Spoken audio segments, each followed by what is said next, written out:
जय श्री कृष्णा।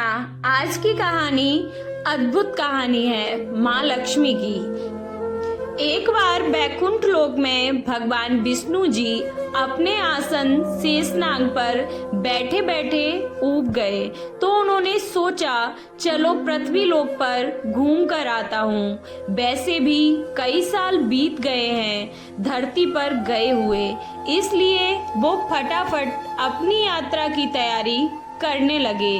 विष्णु जी को तैयार होता देखा तो लक्ष्मी जी ने उनसे पूछा, आज सुबह सुबह कहाँ जाने की तैयारी हो रही है स्वामी? तो विष्णु जी ने कहा, हे प्रिय, मैं पृथ्वी लोक पर घूमने जा रहा हूँ। तो कुछ सोचकर लक्ष्मी जी ने कहा, हे भगवान, क्या मैं भी आपके साथ चल पृथ्वी लोक पर घूमने आ सकती हूँ? विष्णु जी ने 2 पल सोचा, फिर कहा, एक शर्त पर तुम मेरे साथ चल सकती हो। तुम पृथ्वी पर पहुंचकर उत्तर दिशा की ओर नहीं देखोगी। ये सुनकर लक्ष्मी जी के मन में आया कि प्रभु ने ऐसी शर्त क्यों रखी। यही सोचकर वह चिंतित होने लगी। लेकिन फिर लक्ष्मी जी ने सोचा, ज्यादा प्रश्न करने से कहीं भगवान श्री हरि नाराज होकर उन्हें ले जाने से मना न कर दें। इसलिए लक्ष्मी जी ने चुपचाप से हाँ कह दी, अपनी बात मनवा ली और सुबह सुबह ही माँ लक्ष्मी और भगवान श्री हरि विष्णु धरती पर पहुंच गए। तब सूर्योदय हो रहा था।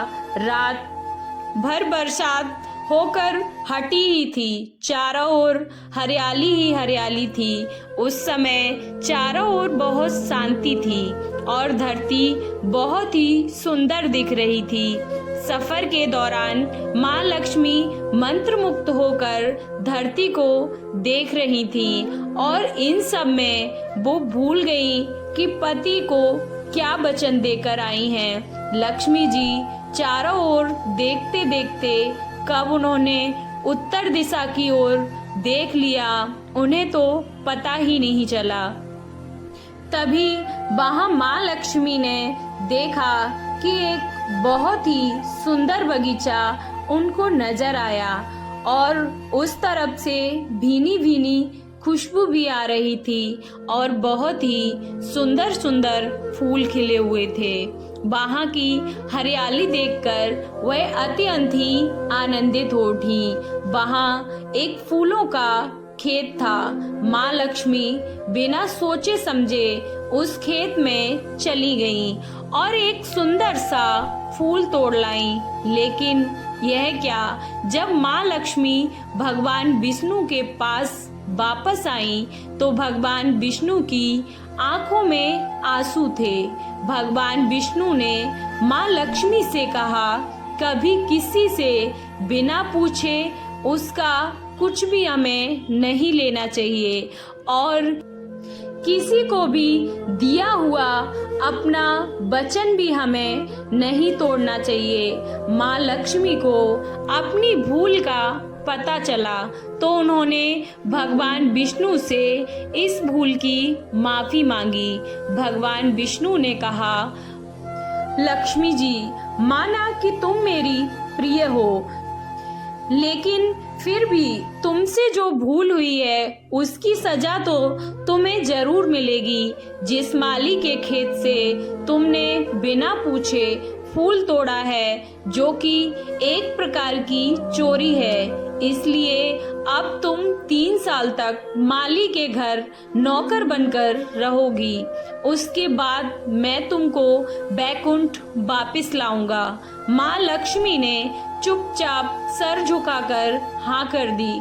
उस दिन से माँ लक्ष्मी एक गरीब औरत का रूप धारण करके उस खेत के मालिक के घर गईं। घर का क्या, एक झोपड़ा ही था उसका। मालिक का नाम माधव था। घर में माधव की बीबी, 2 बेटे और 3 बेटियां थीं। सभी उस छोटे से खेत में काम करके किसी तरह से बस अपना गुजारा करते थे। माँ लक्ष्मी जब एक साधारण और गरीब औरत बनकर जब माधव के झोपड़े पर गईं, तो माधव ने पूछा, बहन तुम कौन हो और कहाँ से आई हो? मुझसे इस समय तुम्हें क्या चाहिए? माँ लक्ष्मी ने कहा, मैं एक गरीब औरत हूँ, मेरी देखभाल करने वाला कोई नहीं है और मैंने कई दिनों से खाना भी नहीं खाया है। मुझे कोई भी काम दे दो, इसके बदले में मैं तुम्हारे घर का काम भी कर दिया करूँगी। बस मुझे अपने घर में एक कोने में आसरा दे देना। माधव गरीब जरूर था, किंतु बहुत ही अच्छे दिल का मालिक था। उसे दया आ गई, लेकिन उसने कहा, बहन मैं तो बहुत गरीब हूँ, मेरी कमाई से मेरे घर का खर्च बड़ी मुश्किल से चलता है। अगर मेरी 3 की जगह 4 बेटियां होती तो भी मैं गुजारा ही कर लेता। अगर तुम मेरी बेटी बनकर जैसा रूखा सूखा हम खाते हैं उसमें खुश रह सकती हो तो मेरे घर के अंदर आ जाओ। माधव ने माँ लक्ष्मी को अपने झोपड़े में शरण दे दी। माँ लक्ष्मी 3 साल तक माधव के उस घर पर नौकरानी बनकर रही। जिस दिन माँ लक्ष्मी माधव के घर आई थी, उससे दूसरे दिन ही माधव को फूलों से इतनी आमदनी हुई कि उसने शाम को एक गाय खरीद ली। फिर धीरे धीरे माधव ने काफी जमीन खरीद ली, जिससे सबके लिए अच्छे अच्छे कपड़े भी बनवा लिए, एक बड़ा पक्का घर भी बनवा लिया और अपनी बेटियों और बीवी को गहने भी खरीद कर दे दिए।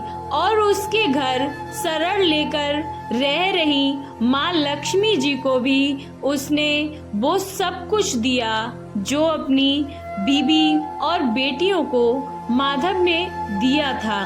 पहले से कई ज्यादा सुखी और समृद्धि माधव के मन में हमेशा ही ये ख्याल आता था कि मुझे यह सब इस महिला के शुभ कदम मेरी झोपड़ी में पड़ने के बाद से ही मिला है। इस महिला ने एक बेटी के रूप में मेरे जीवन में आकर मेरी तो किस्मत ही बदल दी।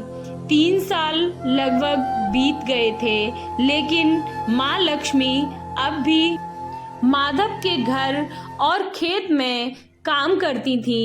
एक दिन माधव जब अपने खेतों से काम खत्म करके घर आया तो उसने अपने घर के सामने के द्वार पर एक देवी स्वरूप गहनों से लदी एक औरत को देखा। ध्यान से देखकर पहचान गया, अरे ये तो मेरी मुंह बोली चौथी बेटी यानी ये वही औरत है। वो पहचान गया कि यह तो माँ लक्ष्मी है। अब तक माधव का पूरा परिवार बाहर आ गया था और उनको देखकर सब हैरान होकर बस माँ लक्ष्मी को देख रहे थे। माधव बोला, हे माँ, मुझे माफ कर दीजिए, हमने आपसे अनजाने में ही अपने घर और खेतों में काम करवाया है। माँ, ये कैसा मुझसे अपराध हो गया है। हे माँ, हम सबको माफ कर दो। माँ लक्ष्मी मुस्कुराई और बोली, हे माधव, तुम बहुत ही अच्छे हो और दयालु व्यक्ति हो। तुमने मुझे अपनी बेटी की तरह रखा, अपने परिवार के सदस्य की तरह माना। इसके बदले में मैं तुम्हें वरदान देती हूँ कि तुम्हारे पास कभी भी खुशियों की और धन की कमी नहीं होगी। तुम्हें वो सारे सुख मिलेंगे जिसके तुम हकदार हो। फिर माँ अपने स्वामी के द्वारा भेजे गए रथ में बैठकर बैकुंठ को चली गई। आपको ये माँ लक्ष्मी की कहानी कैसी लगी कमेंट बॉक्स में जरूर बताएं। अगर अच्छी लगी तो कमेंट बॉक्स में जय माता दी अवश्य लिखें। वीडियो को लाइक, चैनल को सब्सक्राइब करना ना भूलें। माँ लक्ष्मी की कृपा आप पे हमेशा बनी रहे। जय माता दी।